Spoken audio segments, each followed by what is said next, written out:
تو غسل میں وضو شامل ہوتا ہے اور وضو ہو جاتا ہے، دوبارہ سے وضو کرنا ضروری نہیں ہے، ٹھیک ہے۔ اچھا، ان کا سوال یہ تھا کہ بھئی آپ غسل کر رہے ہیں، غسل کرنے کے بعد اگر وضو ٹوٹ گیا ہے تو پھر تو آپ کو دوبارہ سے وضو کرنا ہوگا نا، کیونکہ اب تو وضو نہیں رہا۔ اگر غسل کرتے ہوئے ہی وضو ٹوٹا ہے اور اس کے بعد آپ نے پانی اپنے جسم پہ بہایا ہے، منہ دھویا ہے، ہاتھ دھوئے ہیں، پاؤں دھوئے ہیں وضو ٹوٹنے کے بعد، تو پھر دوبارہ وضو کرنے کی ضرورت نہیں ہے، آپ کا وضو قائم ہے، آپ کا وضو ہو گیا۔ دوسرا میرے بھائی نے سوال پوچھا ہے کہ جی لا حول ولا قوت الا باللہ العلی العظیم، اس کو ولا حول ولا قوت پڑھا جاتا ہے؟ نہیں، لا حول ولا قوت الا باللہ العلی العظیم پڑھا جاتا ہے، لا بغیر واو کے، لا حول ولا قوت الا باللہ العلی العظیم، ٹھیک ہے۔ اور دوسرا دعاؤں کے لیے کہا ہے جی رفقہ عمر کے لیے، عمیر کے لیے، اللہ تعالیٰ ان کو صحت عطا فرمائے۔ قرآن مجید میں جہاں بھی سجدہ تلاوت ہوگا تو آپ نے اس کو سجدہ تلاوت کو کرنا ہے، اور اس کے اندر جو ذکر کرنا ہے وہی سجدے میں جو ذکر کیا جاتا ہے، سبحان ربی الاعلیٰ، سبحان ربی الاعلیٰ، سبحان ربی الاعلیٰ، یہی ذکر کرنا ہے۔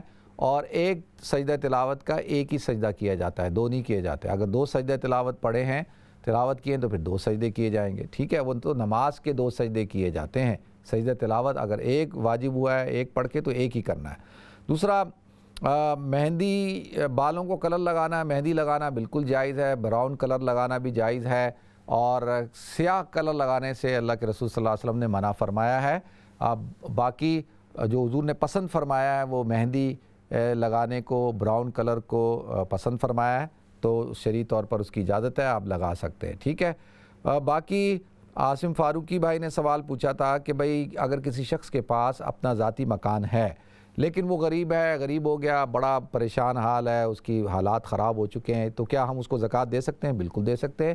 دیکھیں، اگر ایک شخص ہے اس کے پاس حوائج اصلیہ، کیا کہتے ہیں حوائج اصلیہ اس کو کہتے ہیں، جیسے ایک شخص ہے اس کے پاس اپنی موٹر سائیکل ہے، اس کے پاس فریج ہے، گھر میں ضرورت کی چیزیں ہیں، حوائج اصلیہ جسے کہا جاتا ہے، رہنے کا مکان ہے، لیکن وہ مستحق ہے، غریب ہے، اس کے پاس اور کھانے کو نہیں ہے، تو اس کو آپ زکوٰۃ دے سکتے ہیں، ٹھیک ہے جی۔ نیکسٹ کال لیتے ہیں۔ السلام علیکم۔ وعلیکم السلام۔ جی جی میرے دو سوال ہیں۔ جی جی۔ ایک کہ اگر کسی کمرے میں تصویر ہو لگی تو وہاں نماز ہو سکتی ہے؟ ٹھیک ہے۔ اینڈ دوسرا کہ میری خالہ ہیں، ان کے ہسبینڈ فوت ہو گئے ہیں، اور وہ کہتی ہیں کہ جب مغرب سے پہلے ان کو بہت تکلیف ہوتی ہے، بہت پریشان ہوتی ہے، آپ کوئی وظیفہ بتائیں گے ان کو سکون ہو؟ ٹھیک ہے، میں بتاتا ہوں جی، ٹھیک ہے۔ ٹھیک ہے، تھینک یو۔ نیکسٹ کال لیتے ہیں جی۔ السلام علیکم۔ وعلیکم السلام ورحمۃ اللہ وبرکاتہ۔ مفتی صاحب آپ ٹھیک ہیں؟ الحمدللہ میں ٹھیک ہوں، آپ خیریت سے ہیں؟ ٹھیک ہیں الحمدللہ الحمدللہ۔ جی میرے دو سوال ہیں۔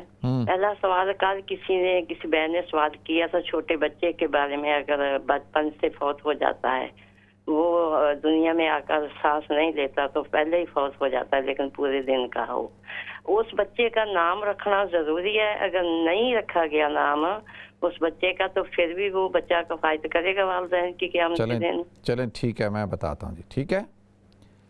نیکسٹ کال لیتے ہیں۔ السلام علیکم۔ جی وعلیکم السلام مفتی صاحب، میں راکوٹ سے بول رہا ہوں۔ جی جی جی سوال یہ تھا کہ آج کل عشاء کی نماز پڑھتے پڑھتے تقریباً 12 بجے کے قریب ہو جاتا ہے، تھوڑی سی آرام سے پڑھو تو فجر کا ٹائم بھی تقریباً 2 بجے بگننگ شروع ہو جاتا ہے، تو اگر عشاء کی نماز کے بعد ہی اگر تہجد کی نماز پڑھی جائے تو پڑھ سکتے ہیں؟ اور کم سے کم کتنی اور زیادہ سے زیادہ کتنی پڑھنی چاہیے تہجد کی نماز؟ چلیں ٹھیک ہے، میں بتاتا ہوں جی، ٹھیک ہے۔ نیکسٹ کال لیتے ہیں۔ السلام علیکم۔ السلام علیکم مفتی صاحب، میں نے پوچھنا تھا، my mom passed away last week and I just want to know are females allowed to go to the graveyard؟ چلیں ٹھیک ہے، میں بتاتا ہوں جی، ٹھیک ہے۔ نیکسٹ کال لیتے ہیں۔ السلام علیکم۔ وعلیکم السلام۔ مفتی صاحب میرا دوسرا سوال ہے کہ جو شہید ہوتا ہے، شہید کے رتبہ ہوتا ہے نمبر، تو جو یہ کرونا وائرس کی وجہ سے دنیا فوت ہوئی بہت ساری، تو ان کا کیا رتبہ ہوگا شہیدی رتبے میں؟ چلیں ٹھیک ہے، میں بتاتا ہوں جی، ٹھیک ہے۔ نیکسٹ کال لیتے ہیں۔ السلام علیکم۔ ہیلو السلام علیکم۔ وعلیکم السلام۔ جی میں نوشین بات کر رہی ہوں۔ جی مجھے پوچھنا یہ تھا کہ یہ جو ہم لوگ، جو میرے ہسبینڈ ہیں، یہ ٹیک وے پہ کام کرتے ہیں، تو جیسے کام تو یہ پورے 7 دن کرتے ہیں، لیکن شو وہ جو ہاف کرتے ہیں، شاید 4 ڈے یا کچھ اس طرح۔ نہیں تو اس میں کیا فائدہ کیا ہوتا ہے ان کو؟ پھر وہی جو لوگ بینیفٹ وغیرہ لیتے ہیں, مطلب وہ چاہے لو انکم سپورٹ لیتے ہوں گے نا. ہاں جی, تو میں نے یہی پوچھنا تھا, تو یہ پھر رزق حلال میں آئے گا؟ اچھا مجھے ایک بات بتائیں میری بہن, تو 7 دن کام کرنے کے بعد بھی پورا نہیں پڑتا؟ نہیں پورا تو پڑ جاتا ہے, پر میں وہی کہہ رہی ہوں میرا مسئلہ اور بھی ہے. اچھا تو یہ میں یہ پوچھنا چاہ رہی ہوں, میں رزق حلال کے بارے میں پوچھنا چاہ رہی ہوں, تو کیا اس میں بھی گناہگار ہوں گی؟ میں تو ان کو منع کرتی ہوں. اچھا نہیں, کبھی آپ نے اپنے شوہر سے کہا کہ بھئی 7 دن کام کرنے کی کیا ضرورت ہے, ایک دن اللہ میاں نے بھی 6 دن میں زمین و آسمان بنائے, 7 دن میں نہیں بنائے, تو ایک دن آرام کریں. میں یہی کہتی ہوں, میں نے اس لیے آپ کو کال بھی کی, میں تو بینیفٹ میں یہ کہتی ہوں کام کرتے. اچھا میں ابھی میں بینیفٹ کی بات نہیں کر رہا, ابھی تو میں یہ کہہ رہا ہوں کہ آپ اپنے شوہر کو یہ کیوں نہیں کہتی کہ بھئی آپ ایک دن چھٹی کیا کریں, ایک دن کام نہیں کیا کریں. میں نے آپ سے یہ کہہ رہی ہوں, میں چھٹی بھی کرواتی ہوں ان کو, لیکن میرا سوال یہ ہے کہ رزق حلال کے بارے میں.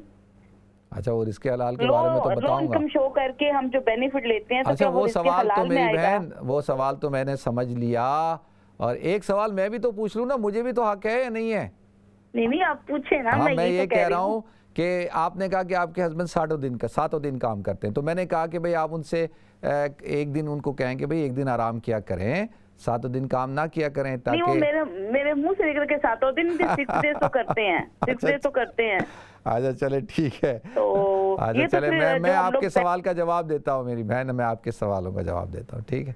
بہت شکریہ آپ کی کال کا, جزاکم اللہ. نیکسٹ کال لیتے ہیں. السلام علیکم. السلام علیکم. وعلیکم السلام. جی فرمائیں. جی میری بہن پوچھیں. سوری مجھے آپ کی آواز نہیں آ رہی تھی. آ رہی ہے آپ کی آواز مجھے آ رہی ہے, آپ بات کریں. میرا سوال تھا زکوٰۃ کے حوالے سے. جی ہمارا ایک پاکستان میں ہے, ہمارا ایک ڈرائیور ہے اور ہمارا ایک شیف کوک ہے وہاں پہ. ٹھیک ہے. تو اس کے پاس گھر ہے اپنا ذاتی, مطلب 2 روم کا گھر ہے اس کا. تو اس کے 4 بچے ہیں. جو اس کا بڑا بیٹا ہے وہ رکشا چلاتا ہے, اس کی اپنی فیملی ہے, اس کے اپنے بیوی بچے ہیں. ٹھیک ہے. اس کے علاوہ ہمارے جو کوک ہے اس کے 3 اور بچے ہیں. ٹھیک ہے. تو میرا یہ سوال ہے کہ ہم اس کو زکوٰۃ دے سکتے ہیں یا نہیں دے سکتے؟ اچھا وہ تو وہاں جب آپ لوگ تو یہاں رہتے ہیں, تو وہ شیف اور ڈرائیور کس کی گاڑی چلاتے ہیں؟ وہ کیونکہ وہ ہمیں ڈیڈ پاکستان میں ہوتے ہیں اور میری مم بھی سم ٹائم جاتی آتی رہتی ہیں, اور ہماری دادی بھی پاکستان میں ہوتی ہیں. چلیں ٹھیک ہے, میں بتاتا ہوں جی. ٹھیک ہے میں بتاتا ہوں. بہت شکریہ. نیکسٹ کال لیتے ہیں جی. السلام علیکم. السلام علیکم. وعلیکم السلام. مفتی صاحب 2 سوال ہیں چھوٹے چھوٹے. جی ایک تو یہ نماز میں ہم رکوع کے بعد جب سمیع اللہ لمن حمدہ کہتے ہیں, یہ فرض ہے یا سنت ہے؟ سمیع اللہ لمن حمیدہ کہنا؟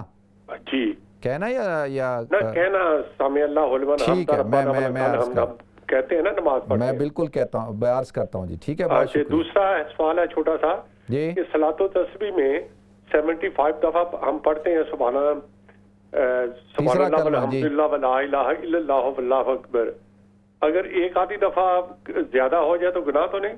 نہیں گناہ تو نہیں ہے جی, اس میں کیا ہے. اچھا نہیں, اس میں تو اب اگر آپ کیلکولیشن میں کبھی کمی زیادتی ہو جاتی تو اس میں تو کوئی گناہ کی بات تو نہیں ہے. اچھا جی, دوسرا سوال کا بھی جواب دے دیتا ہوں. آپ ہی سے شروع کر لیتے ہیں کہ نماز میں یہ جو ہم رکوع کے بعد جو سمیع اللہ لمن حمیدہ کہتے ہوئے جو کھڑے ہوتے ہیں, تو اس میں سمیع اللہ لمن حمیدہ کہنا کیا ہے؟ فرض ہے, واجب ہے؟ یہ تو سنت ہے جی, سنت ہے. اگر کوئی کہنا بھول گیا ہے تو نماز ہو جائے گی اس کی. ٹھیک ہے.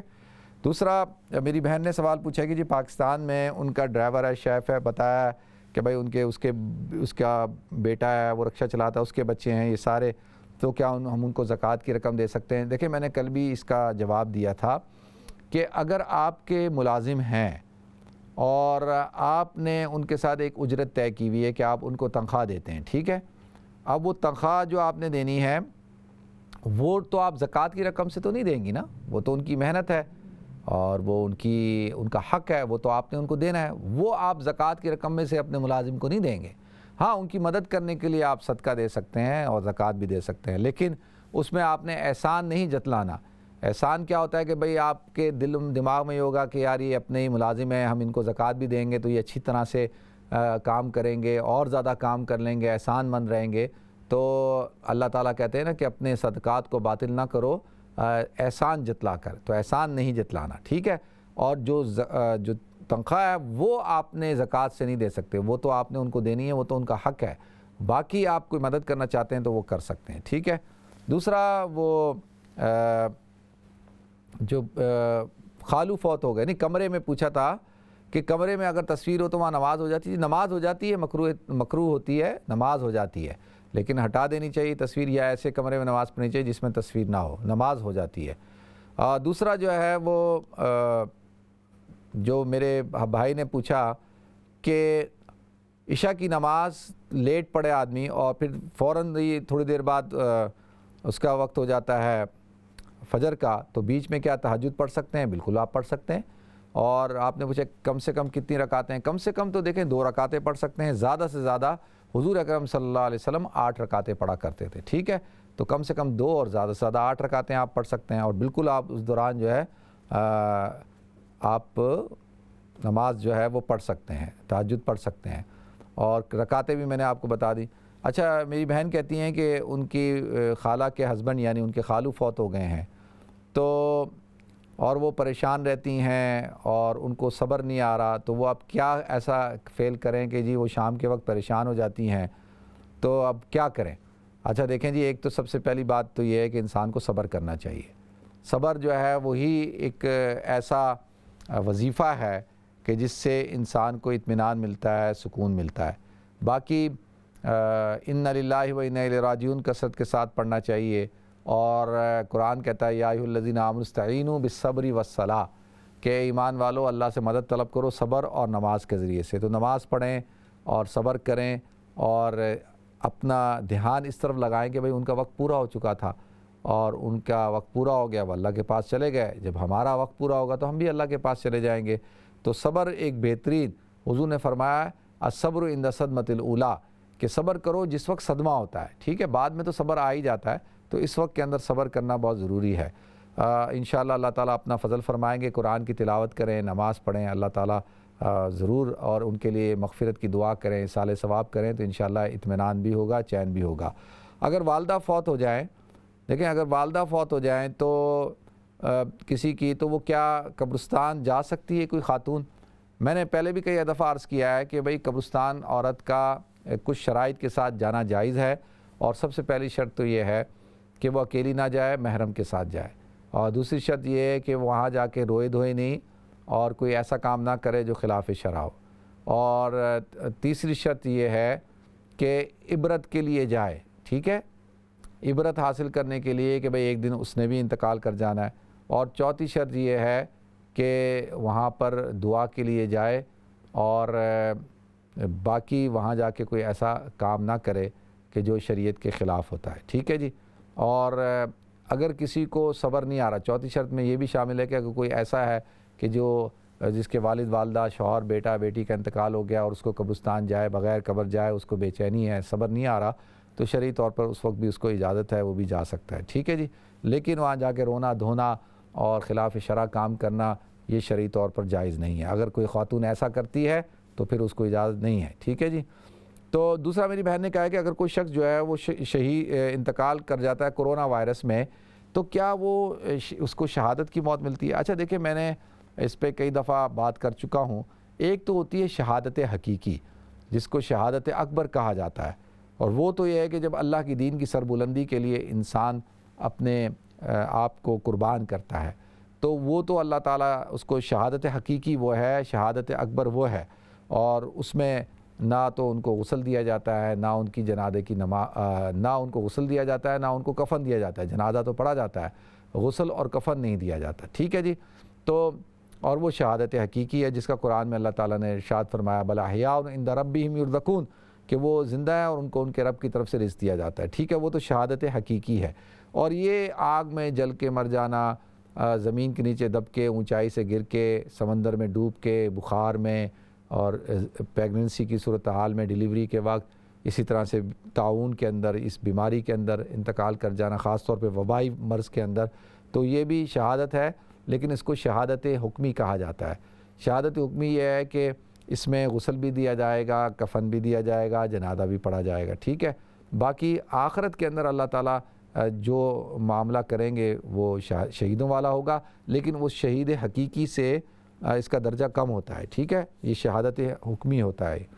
دوسرا، میری بہن نے پوچھا ہے کہ اگر کسی بچے کا انتقال ہو جاتا ہے ماں کی پیٹ کے اندر ہی، تو کیا اس کا نام رکھا جاتا ہے؟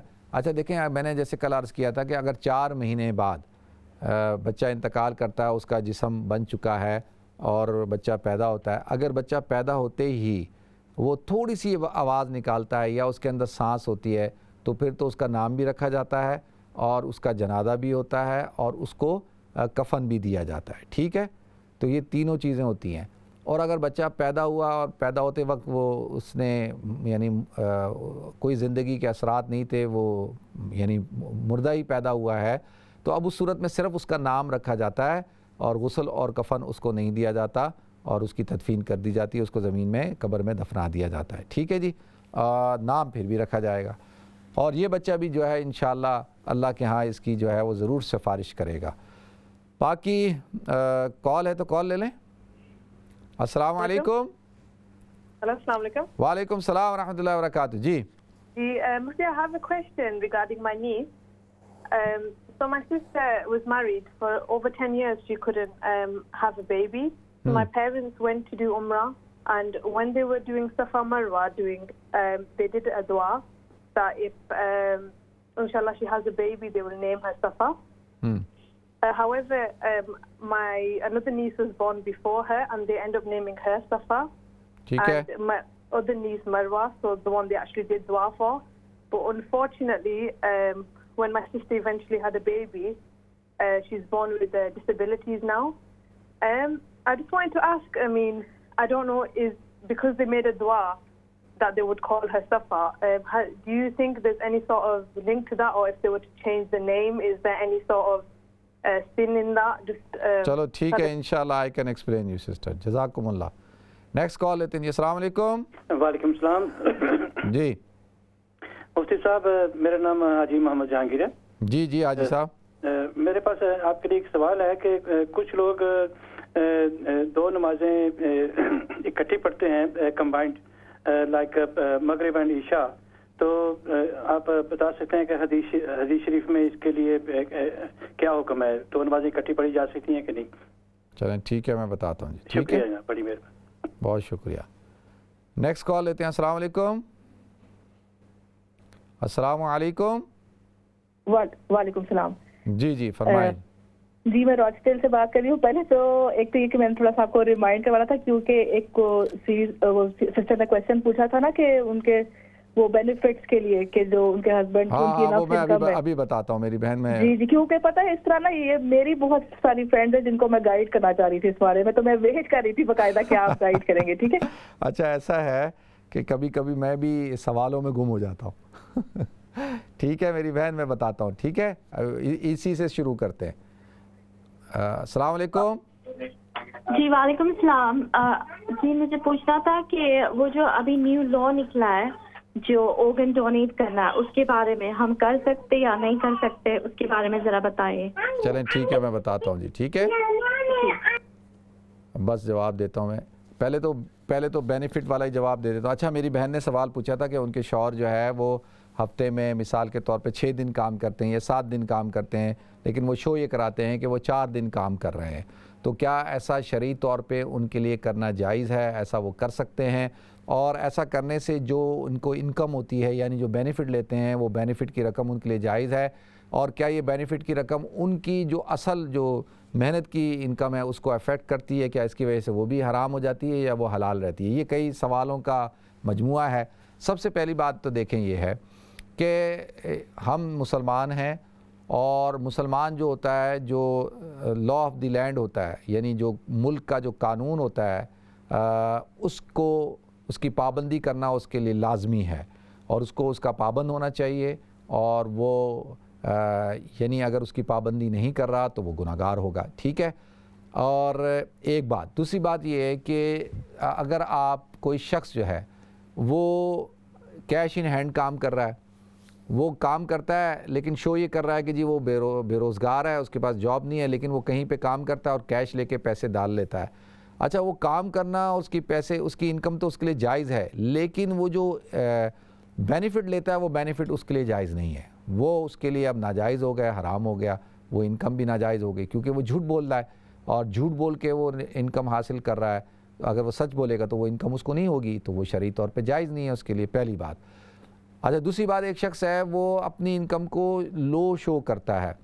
مثال کے طور پہ وہ 6 دن کام کرتا ہے لیکن شو کرتا ہے کہ جی میں 4 دن کام کر رہا ہوں, اس 4 دن کی وجہ سے اس کو انکم سپورٹ ملتی ہے, یا کوئی چائلڈ ٹیکس کریڈٹ مل جاتا ہے, یا کوئی اور بینیفٹ ملتا ہے. تو اب اس کا جو 4 دن کی انکم ہے وہ تو جائز ہے اس کے لیے, وہ تو حرام نہیں ہے کیونکہ اس نے تو کام کیا ہے نا لیکن یہ جو انکم وہ حاصل کر رہا ہے جھوٹ بول کر, تو شرعی طور پہ یہ اس کے لیے جائز نہیں ہے, کیونکہ اس نے غلط بیانی سے کام لیا ہے, اس نے جھوٹ بولا ہے, اور جھوٹ بول کر پیسہ حاصل کرنا شرعی طور پر جائز نہیں ہے, تو یہ ان کے لیے جائز نہیں ہے. ٹھیک ہے جی, اور ایسا نہیں کرنا چاہیے. اللہ تعالیٰ سے میں آپ حضرات سے گزارش کروں کہ اللہ تعالیٰ سے برکت مانگیں, برکت, کثرت نہ مانگیں, برکت مانگیں.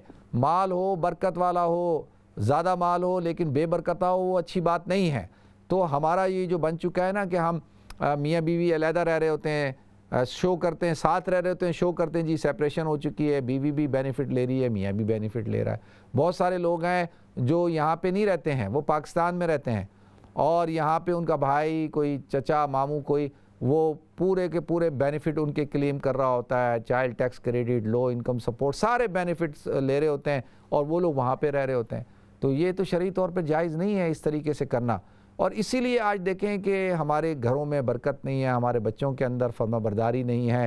پھر لوگ کہتے ہیں جی بچے نیک نہیں ہیں, بچے گناہوں کے اندر لگ گئے ہیں اور نافرمان ہو گئے ہیں. وہ اس وجہ سے جب ہم ان کو حلال نہیں کھلائیں گے, دیکھیں میری باتیں آپ حضرات کو شاید بری لگیں لیکن میری گزارش یہ ہے کہ ایسا نہ کریں.